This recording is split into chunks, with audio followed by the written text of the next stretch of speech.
Hey guys, Miss Rix here. Welcome to a new unit. This week we're going to talk about understanding different populations, and in general, we're going to talk about populations of organisms. I think next week we'll talk about our population of humans, but we're going to do another vocabulary practice for this week. So I'm going to just let you know what the words are and explain a little bit about those words as we go. So make sure you're filling out your vocab sheet and you're writing your sentences as you go. And remember, you can always pause and rewind as we go. So here we go. So population. A population is all of the members of a species living in the same place at the same time. And remember, we talked about this a little bit in a previous unit. We can have the same species of an animal, but they won't be in the same population unless they can reach each other. So we might have the same species of deer in North America as we may have in,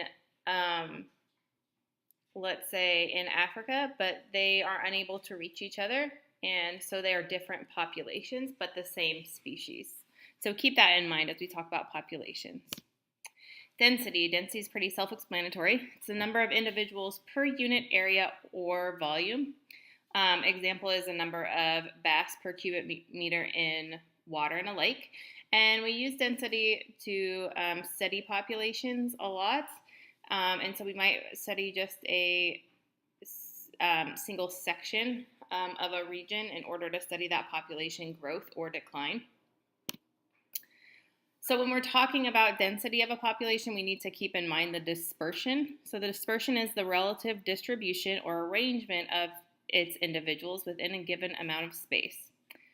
They might be evenly dispersed, they might be clumped together, or they might be random. So we have to keep this in mind as we study populations.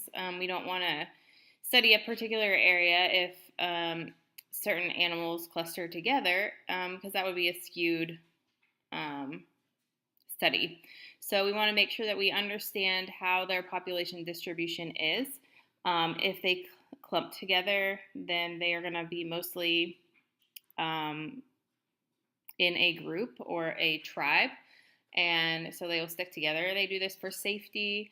A lot of animals are very social.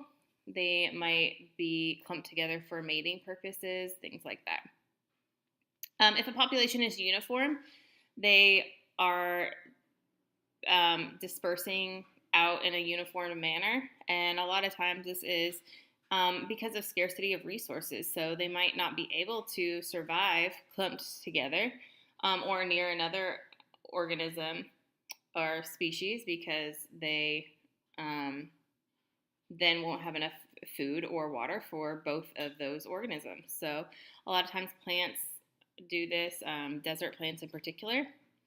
And then random. Random is quite rare. It can be hard to determine between truly random or like largely clumped together organisms.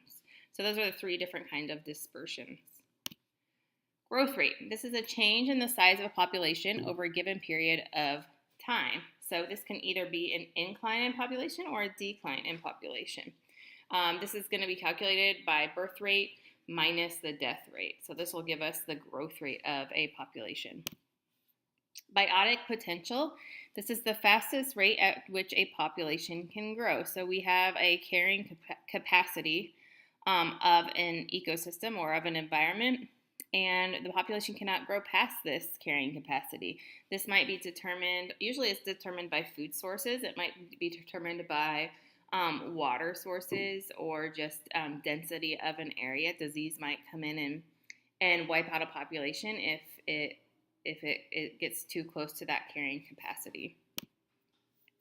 Reproductive potential. This is the rate of growth limited by the maximum number of offspring that each member of the population can produce. So reproductive potential is going to be lower for animals that reproduce less. It's going to be higher for animals that reproduce more. But we also have to keep in mind that animals that usually reproduce more are, in general, lower on the food chain, and so they're considered prey, and so they have a lot more deaths in their population than animals that reproduce less. Exponential growth, this is when a population grows faster than they die off. So this is, I'm sure you've learned this in math at some point, but this is an example of exponential growth of a population. Carrying capacity, we just talked a little bit about carrying capacity, but this is the maximum population that the ecosystem can support indefinitely. So like I said, there's different things that provide this carrying capacity limit, mostly food, a lot of time predator-prey ratios, things like that. Limiting resources. This goes with carrying capacity, but this is when a population consumes a particular natural resource at the same rate at which the ecosystem produces that resource. So a limiting resource will definitely set a carrying capacity.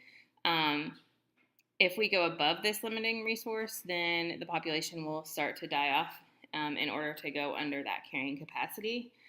So like if there's not enough food for a population, then animals can't survive, and so they will die off until there is enough food for that population, and then they'll kind of even out. And so this is a limiting resource. Territory, an area defended by one or more individuals against other individuals. So we'll talk a lot about this territory in the unit, but territories can be signified as dispersion on the ground. It can also be defined as different parts in a tree. So there's different types of territory that we'll discuss in this unit. Density dependent, when deaths occur more quickly in a crowded population than in a sparse population. So we talked about this a little bit with carrying capacity. Density dependent can be a part of carrying capacity. So there's only so many organisms that an ecosystem can control or can support, and density dependent has to do with the type of organism that we're trying to support. Certain species of organisms can definitely support more than other species can. Density independent. These are a certain portion of population dies regardless of the population's density. So this is usually because of a natural disaster, something that's killing off the species that doesn't have anything to do with how many species there are. A niche. This is a unique role of a species within an ecosystem. So we'll talk a lot about niches or niche. And basically this is the role that these organisms are playing in the ecosystem. So there's positive roles, there's negative roles, there's certain niches or niches that organisms play that other organisms can't necessarily play in that ecosystem. So we'll talk more about that as we go through the unit. Competition. This is a relationship in which different individuals or populations attempt to use the same limited resources. So a lot of our adaptations have to do with competition, and competition is pretty self-explanatory, but we will definitely go in depth with competition as it has a lot to do with populations.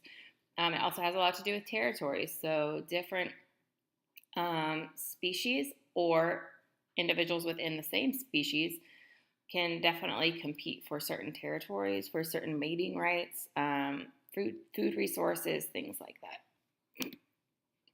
Predation. This is an organism that feeds on another organism. It's called a predator, and the organism that is fed upon is the prey. So we've talked a lot about predation. I don't really know what else to say about that. I'm pretty sure you guys have a good handle on predation. Parasitism. This is an organism that lives in or on another organism and feeds on it as a parasite. So the difference between parasitism and mutualism or symbiotic relationships is that parasites are going to harm another organism. So if there is a parasite, it is causing harm to the host organism. And so a lot of these parasites can be in worm form, they can be insects, larvae, things like that. This one is a particularly interesting parasite that kind of takes over this snail and puts it in like a zombie-like state in order to control what the snail does in order to pass on its genetic material. So mutualism, this is a close relationship between two species in which each species provides a benefit to the other. So different species provide benefit to other organisms. We learned a lot about this, like with the hummingbird. It's passing on the pollen for the plant, but it's also providing the hummingbird with some food. And there's a lot of different mutualistic relationships that we'll talk about through this unit. Commensalism, this is a relationship in which one species benefits and the other species is neither harmed or helped. So there's a lot of examples of commensalism that we'll get into in this unit as well. Symbiosis, a relationship in which two species live in close association, usually benefiting at least one of the species involved. So this is kind of an umbrella term for mutualism and commensalism. Symbiosis or a symbiotic relationship. So that is all of our vocab words for this week. So if you have any questions, feel free to ask me in class. If you need to replay this, go ahead and replay it. And remember that you can always create a Quizlet, and we can also do that as a class. So I'll see y'all in class.